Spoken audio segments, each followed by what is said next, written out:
Guys, কেমন আছো তোমরা সবাই? ভয়েস অফ হ্যাপিনেসের নতুন একটা ব্লগ নিয়ে আবারও চলে এসেছি তোমাদের কাছে। আজকে এখানে শনিবার আর বহুদিন পর একটা রোদ ঝলমলে দিন। আসলে এখানে শীতকালে ৩-৪ মাস এতই অন্ধকার আর বরফের মধ্যে কাটে যে রোদ্দুরের মুখ দেখা অনেকটা আমরা অধীর আগ্রহে বসে থাকি। যদিও এখানে এখনো পুরোপুরি শীত কাটেনি আর মাঝে মধ্যেই ঠান্ডা হাওয়া দিচ্ছে, তবে রোদ্দুরের জন্য ঠান্ডাটা অতটা গায়ে লাগছে না। আর আজ আমরা বেরিয়ে পড়েছি প্যারিসের উদ্দেশ্যে। প্যারিস শুনে ভাবছো আমি ফ্রান্সের কথা বলছি, কিন্তু তা একেবারেই। প্যারিস হলো আমাদের পাশেরই একটা ছোট টাউন। কানাডায় আসার পর প্রথম প্রথম আমি খুবই অবাক হতাম। এই দেশের অনেক ছোট বড় শহরের নামই পৃথিবীর অন্যান্য শহরের অনুকরণে। যেমন লন্ডন, প্যারিস, এমনকি দিল্লি নামেও একটা শহর আছে। যাই হোক, সেই প্যারিস শহরেই আমরা যাচ্ছি কানাডার একটা দারুণ উৎসব, মেপল সিরাপ ফেস্টিভ্যাল দেখতে। এখানে প্রতি বছর স্প্রিং এর প্রথম দিকে অন্টারিও বিভিন্ন জায়গা জুড়ে আয়োজন করা হয় এই মেপল সিরাপ ফেস্টিভ্যালে। যদিও আমরা সবসময় বাজার চলতি মেপল সিরাপই খাই, তাই এই সিজনের একেবারে প্রথম দিকে freshly made authentic maple syrup সংগ্রহের জন্য আমরা চলে এসেছি। ছোট টাউনে এখানে অনেক কমিউনিটি সেন্টার দেখা যায়, আর সেরকমই একটি কমিউনিটি সেন্টারে আয়োজন করা হয়েছে এই ফেস্টিভ্যালে। তবে এখানে এসে দেখছি শুধু মেপল সিরাপ নয়, বিভিন্ন ধরনের খাবার দাবার থেকে ঘর সাজানোর সামগ্রী সবের কিন্তু স্টল রয়েছে, আর সবই মোটামুটি হ্যান্ডমেড। প্রথমেই রয়েছে এই ঘর সাজানোর দোকানটি। ক্রশে বা আমরা বাংলায় যাকে বলি পুরুষের কাজের বিভিন্ন ধরনের ভারী সুন্দর অপূর্ব হাতের কাজের তৈরি এই জিনিসগুলো। এই হ্যান্ডমেড জিনিসের এই দেশে দেখেছি খুব চাহিদা আছে। মেশিনের থেকেও মানুষের হাতের তৈরি কাজের মূল্য কিন্তু এখানে অনেক বেশি দেয় এরা। এখানে আবার বিক্রি হচ্ছে দেখি বিভিন্ন ধরনের কুকিজ। যেহেতু এগুলো ফ্রেশলি বেকড, সেই জন্য জায়গার সামনেটা যেন একেবারে বেকিং এর গন্ধে ম ম করছে।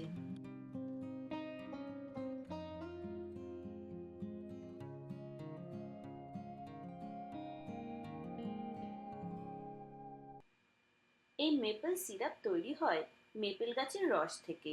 নর্থ আমেরিকার প্রচণ্ড ঠান্ডার দেশগুলিতে মেপেল গাছের প্রচুর আধিক্য আছে।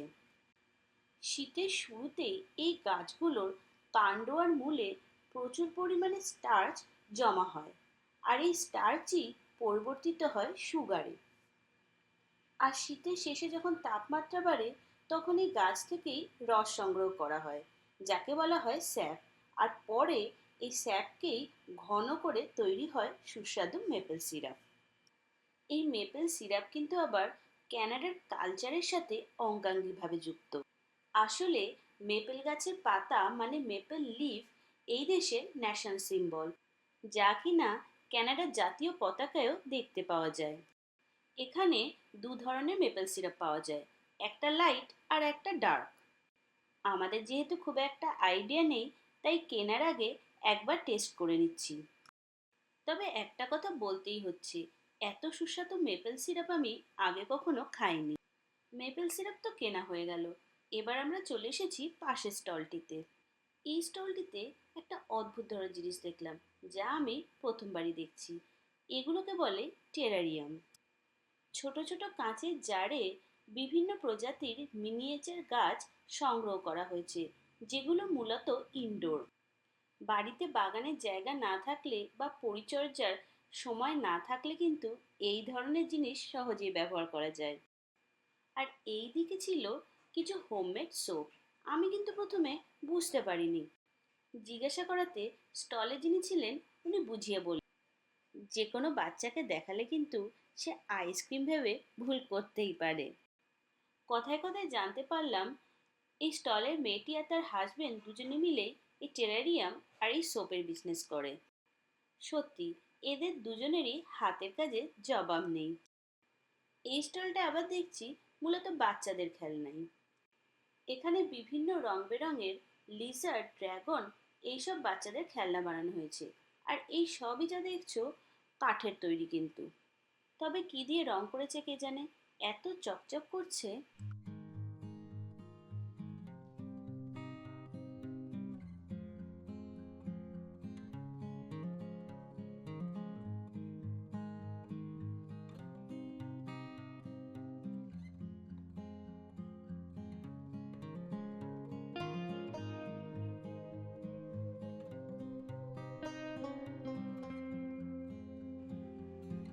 পকেট বেড বেশ পছন্দ হলো। অনেকদিন ধরেই ভাবছি গাড়ির বনেটের জন্য কিছু কিনবো। ভালোই হলো, এখান থেকে পেয়ে গেলাম। একটা জিনিস লক্ষ্য করছি, এইখানকার স্টলে কিন্তু দাম খুব একটা জিনিসের বেশি নয়। মোটামুটি 5, 10, 15 ডলারের মধ্যেই ঘোরাফেরা করছে।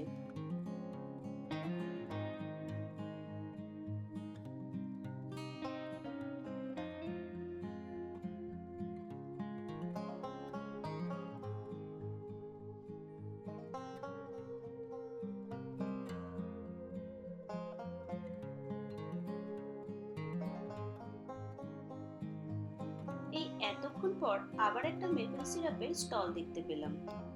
তবে একটা কথা বলতেই হবে, নামটা মেপল সিরাপ ফেস্টিভ্যাল হলেও এখানে দেখছি হাতে গুনে 3 থেকে 4টেই মেপল সিরাপের স্টল দিয়েছে। এখানে কিছু শীতের পোশাক বিক্রি হচ্ছিল। এগুলো সব পেরু থেকে এসেছে। ওই অঞ্চলে তো খুব ঠান্ডা পড়ে, তাই প্রচন্ড ঠান্ডা থেকে বাঁচার জন্য এই জ্যাকেটগুলো একেবারে অ্যাপ্রোপ্রিয়েট। আর কিরকম কালারফুল দেখো, মনে হচ্ছে সাউথ আমেরিকার ট্র্যাডিশনাল ক্লোদিং। এখন আমরা চলে এসেছি দ্বিতীয় হলটায়।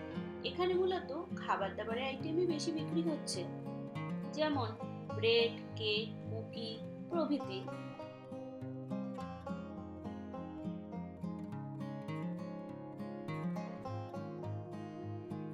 এখানে আবার দেখছি একটা সফট টয়ের দোকানও আছে।